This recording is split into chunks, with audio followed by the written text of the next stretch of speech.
It's been a dozen long years since my world was emotionally turned upside down. Reflecting on it now, I see how much my tone and attitude have changed over that time.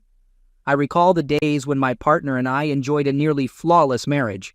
We met in college, fell deeply in love, and soon after graduating, we tied the knot.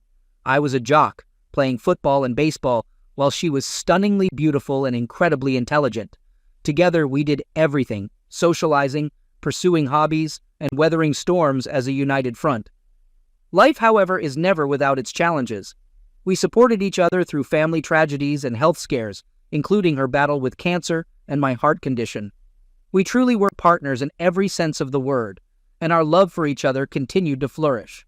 As our careers advanced, we upgraded our homes within the same school district and indulged in a lake house, creating countless cherished memories with our children. Despite our busy lives, we never neglected planning for the future, saving for our children's education and achieving debt-free status in the final years of our marriage. As a family, we were always on the move: vacations, camping trips, date nights, bowling with friends, staying busy and engaged. Amidst the chaos of daily life, we never lost sight of our love. We made a conscious effort to nurture our relationship, and that commitment yielded countless rewards. Certainly, no relationship is flawless, and we had our share of disagreements. Yet, we consistently approached those moments with love and respect, steering clear of anger or shouting. We functioned as a team in the truest sense, and our partnership brought us endless joy and fulfillment. Reflecting on it now, I realize our happiness was built on a foundation of hard work, dedication, and commitment. I'm certain my wife would have agreed. Our love was robust and only strengthened with each passing day. Our children, a son and a daughter separated by 2 years, illuminate our lives with their radiance. Their presence has brought immeasurable happiness and affection. As they matured and formed their own families, our contentment expanded even further. Our son showcased an innate athleticism akin to his father's, which his coaches and I guided onto the right path, ultimately earning him a baseball scholarship. Our daughter, on the other hand, excelled as a choir member and cheerleader. Despite her youth, she displayed remarkable maturity and composure, filling us with pride at every turn. As a father, my daughter's special bond with me was a treasure. She was always known as Daddy's girl. However, when she entered her teenage years, our relationship began to falter. She distanced herself from me, and I couldn't seem to connect with her, no matter how hard I tried. It was a painful period, but I knew she still loved me deep down. Fortunately, this arduous phase didn't last forever. Our relationship gradually mended, and we once again became close. I will never forget the immense pride I felt as she approached the culmination of her high school journey. Our union was a fairy tale come to life. I exhausted every strategy in my arsenal, from lavishing her with endearments and attention to attempting novel undertakings as a team. I went to extreme lengths to enhance my physical appearance, hopeful that it would reignite her ardor for me. However, it felt like grasping at smoke. The more I tried, the more elusive the solution appeared. My spouse became increasingly distant, and a sense of foreboding enveloped me. When she expressed her desire for a divorce, my world crumbled. How could this be happening? What had gone wrong? The shock and perplexity were insurmountable, not only for me but for our children as well. I could sense the pain and confusion in my own words, as if it was seeping through the screen. Losing someone so important, so integral to my life, was a pain that I wouldn't wish on anyone. The fear of the unknown, the uncertainty of what was happening to my marriage, was evident in every sentence I uttered. One night, I sat down with my wife and asked her if everything was okay. At first, she brushed off my concerns, telling me that she was just tired from work and that it was nothing to worry about. However, I knew my wife better than that and persisted until she finally broke down and told me the truth. She had been feeling disconnected from me for some time, and she wasn't sure if she was happy in our marriage anymore. I was stunned. I had no idea that my wife had been feeling this way. I asked her what I could do to make things better, but she didn't know. She just knew that something had to change. Over the next few weeks, I worked hard to reignite the spark in our relationship. I planned romantic dates, surprised her with small gestures of kindness, and made an effort to listen to her when she spoke. Slowly but surely, my wife began to respond to my efforts. We started laughing together again, sharing our hopes and dreams, and working through our problems as a team. I had tried everything I could think of to save it, but nothing seemed to be working. The desperation in my voice was palpable, my heart breaking with every passing moment. I knew I had to do something, but I was powerless to stop the inevitable. The inability to ask my wife if she still loved me highlighted the vast emotional distance between us. The notion of someone else causing our separation only struck me during a coffee meeting with her best friend, and even then, I clung to denial. Symptoms like loss of appetite, trouble sleeping, and constant crying portrayed a man witnessing his world crumble, helpless to halt it. I felt like I was drowning in a sea of despair, unable to see a way out. The image of me lying on the floor, gazing at the ceiling for hours, with my dog's head on my chest, was both heartbreaking and heartwarming. It served as a reminder that even in the darkest moments, someone or something could offer comfort and solace. My beloved pet sensed my pain and provided a sense of peace and support. It was evident I loved my wife deeply and would have done anything to save our marriage. Feeling helpless and out of control testified to how much I cared. It unfolded as a tragic tale of lost love, a fractured marriage, and a man left to pick up the pieces of his shattered heart. Recounting my story, I couldn't help but feel a sense of empathy and compassion for myself for the pain and loss endured. Losing my beloved wife felt like an unceasing wave of torment crashing over me. Each day became a battle to rise without her at my side, rendering the love, time, and effort we devoted to each other seemingly futile. Despite my best efforts, I couldn't reconnect with her or mend our bond. Divorce, an inevitable and bitter reality, I was unwilling to confront. The prospect of losing her entirely, even as a friend, was devastating. Feeling inadequate as a spouse, unable to meet her needs, and incapable of preserving our marriage, the pain persisted. Yet, in spite of the pain, we remained amicable and respectful throughout, resolved to avoid inflicting more hurt. Dividing our possessions was a bittersweet experience. Together, we had toiled diligently to create a life we could both take pride in, and now it was being partitioned and sold. The memories formed in those two residences would forever be a part of me, but the idea of returning without her was intolerable. The finality of signing the divorce papers was gut-wrenching. I could see the tears in her eyes, and I knew she was hurting just as much as I was. It felt like a final goodbye, as if a piece of my heart was being ripped out. The pain of losing a long-term partner is enduring, leaving a scar that time may soften but will always remain.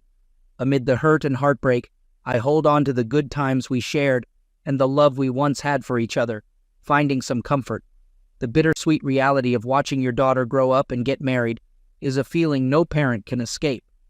As I sat there, surrounded by the people I love, a sense of melancholy crept up on me. My daughter, my little girl, was getting married and starting a new chapter in her life. It was a joyous occasion, of course, but I couldn't help but feel a sense of sadness deep within my heart.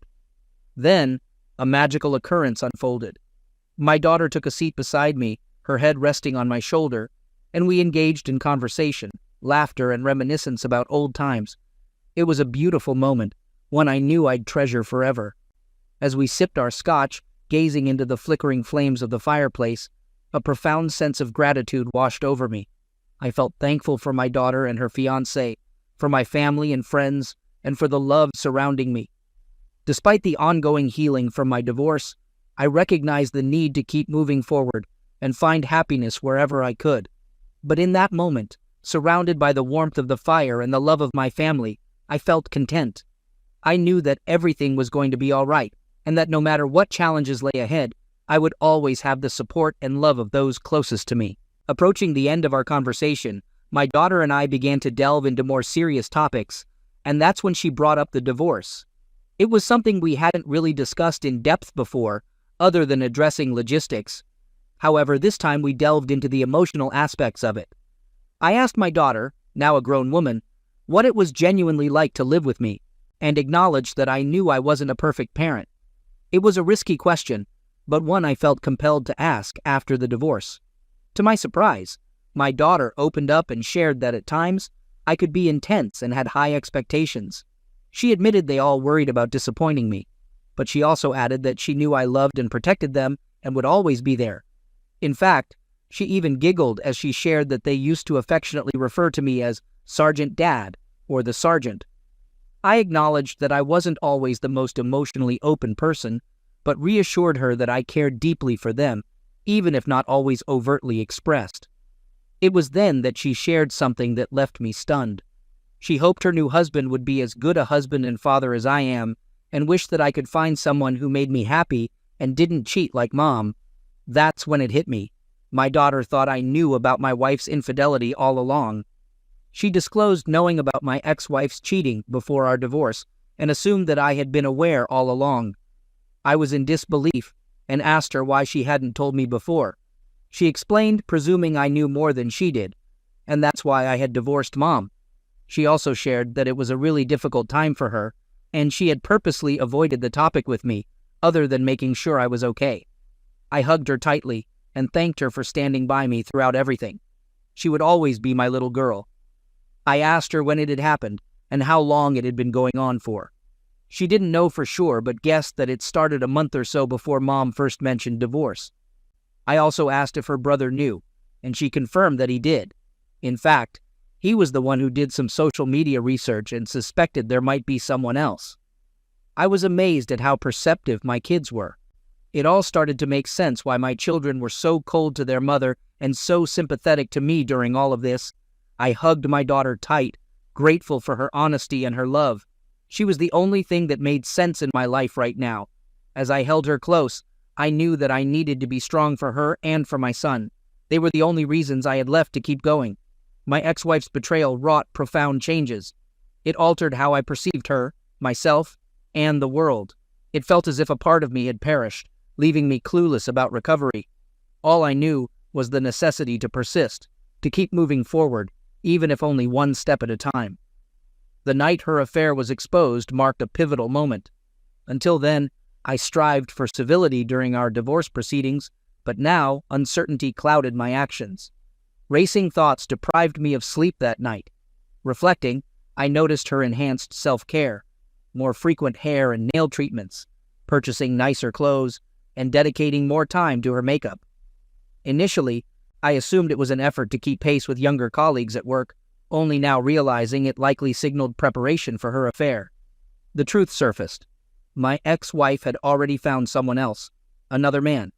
The rejection was already challenging, but this betrayal cut much deeper, shattering my world once again. My daughter showed me the other man's Facebook page and other sites. I discovered he was an executive at one of my ex's larger accounts. Though his posts didn't mention my ex by name, they strongly suggested an infatuation with someone sounding exactly like her. Despite my daughter's comment about him not being as good-looking as me, seeing my ex-wife with someone else was painful. I immediately severed all communication with my ex-wife, ignoring texts and calls, even avoiding contact with her friends.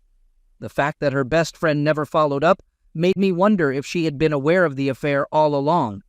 But one night, overwhelmed with anger and hurt, I broke into my ex-wife's house, determined to destroy everything in sight.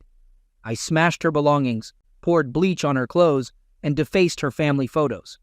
I wanted her to feel the pain and betrayal I had experienced upon discovering her infidelity. Amid my destructive rampage, my ex-wife suddenly appeared. Expecting outrage and authorities to be called, I was surprised when she looked at me with a mix of sadness and pity. Her response shocked me. Anticipating anger and bitterness, she instead showed compassion and understanding.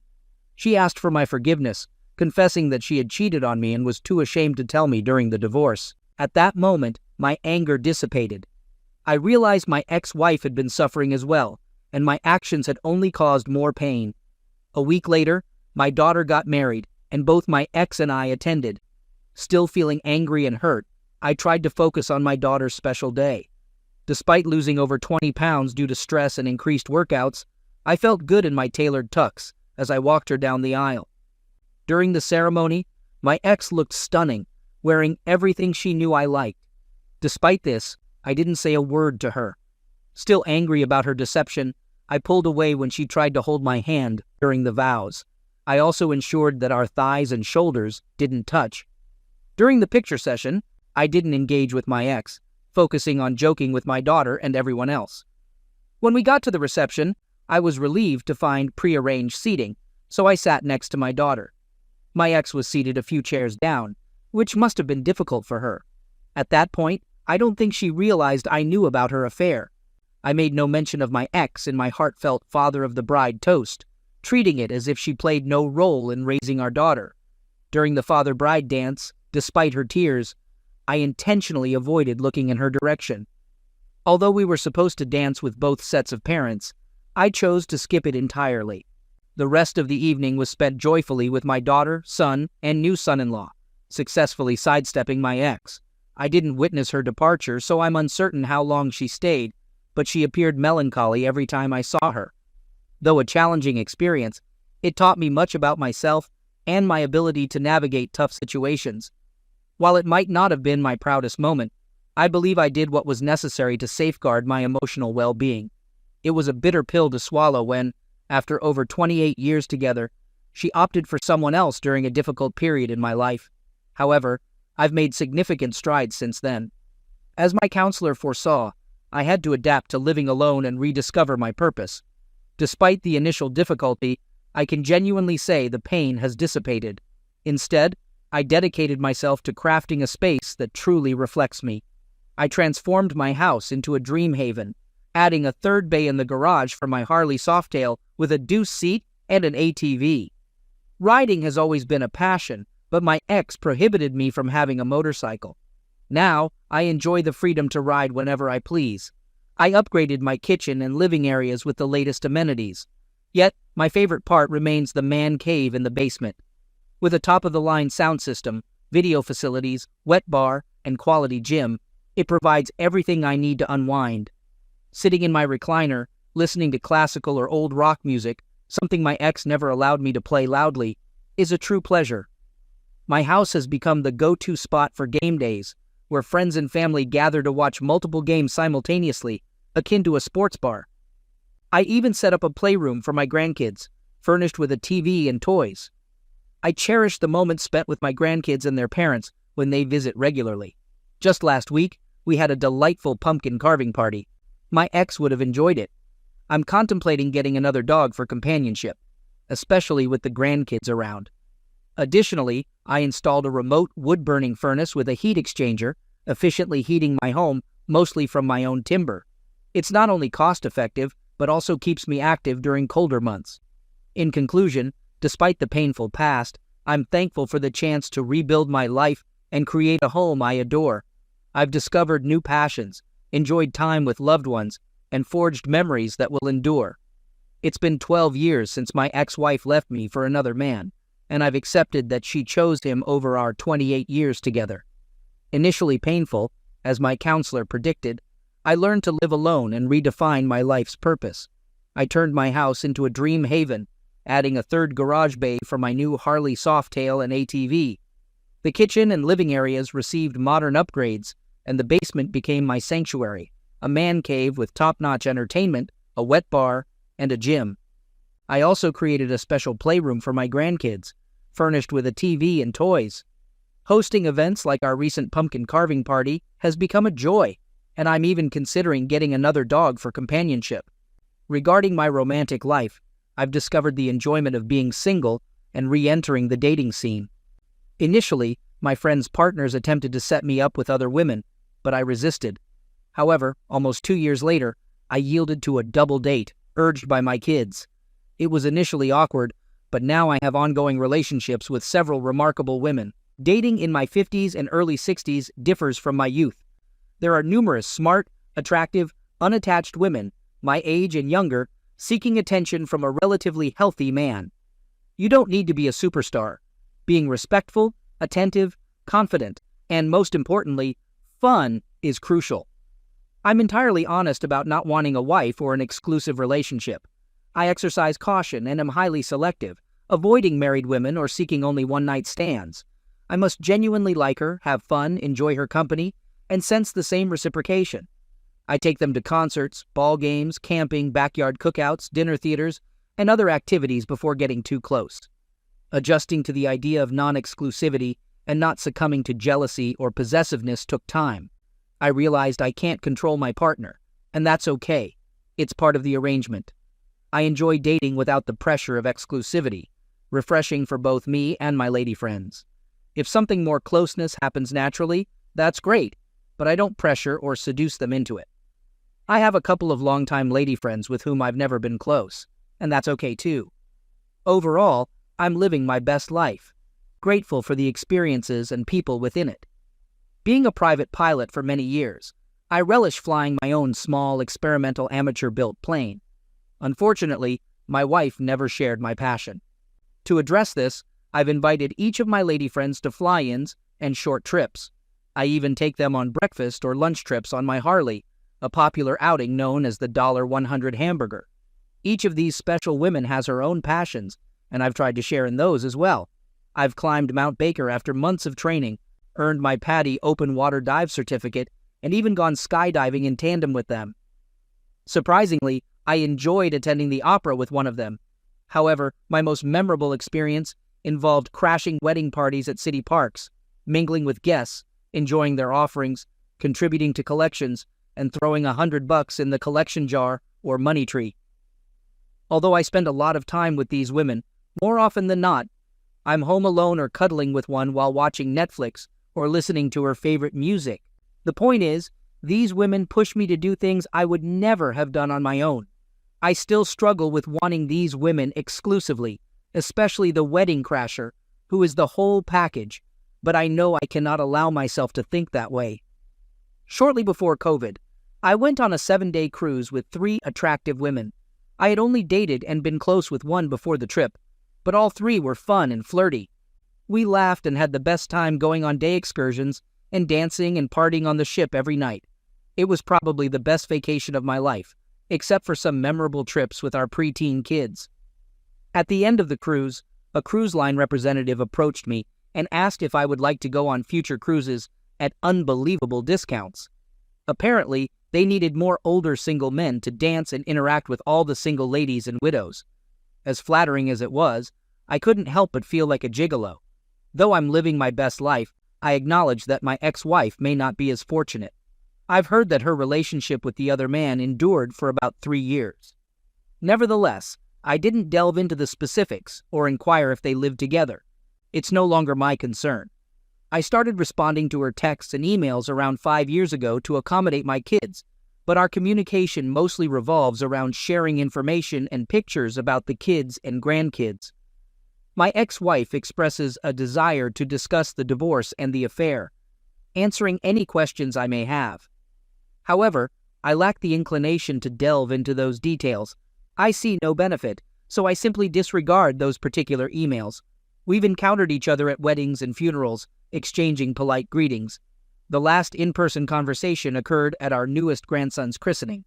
She still looked attractive, but older, as we all do. We spent over 2 hours discussing the grandkids and reminiscing about fond memories. Though I occasionally mourn the loss of my marriage, these are undeniably the golden years. The duration of this phase remains uncertain, but my ex-wife and I have recently committed to supporting each other as we age. She is the mother of my children and the grandmother of my grandchildren, and we were married for 28 years. We've even signed HIPAA and medical directive forms for each other. While we are no longer a couple, my daughter has observed that I am more content and easygoing than before, a change I attribute to my retirement last year. The liberation from job pressures and office politics has significantly impacted my daily attitude. These are genuinely the golden years, and I'm grateful for this newfound freedom. Occasionally, I still lament the end of my marriage, especially when confronted with old photos or places that evoke memories of our shared past. Recently, my ex-wife has invited me to dinner at her condo or on a date, a topic my daughter has brought up several times. Interestingly, my ex isn't involved with anyone and hasn't been for years, raising questions about the purpose behind their sudden interest in my social life. While intrigued, I approach the situation cautiously. I'm uncertain if there's a collective effort against me, but I trust my daughter's intentions, knowing she would never allow me to be hurt again. In any case, I am content with my current life, whether single or in a relationship. I cherished my married life with my wife, and now appreciate the freedom of my single life. Whatever unfolds, life continues, and I'm assured that I will not be alone in my old age, regardless of whether I reunite with my ex.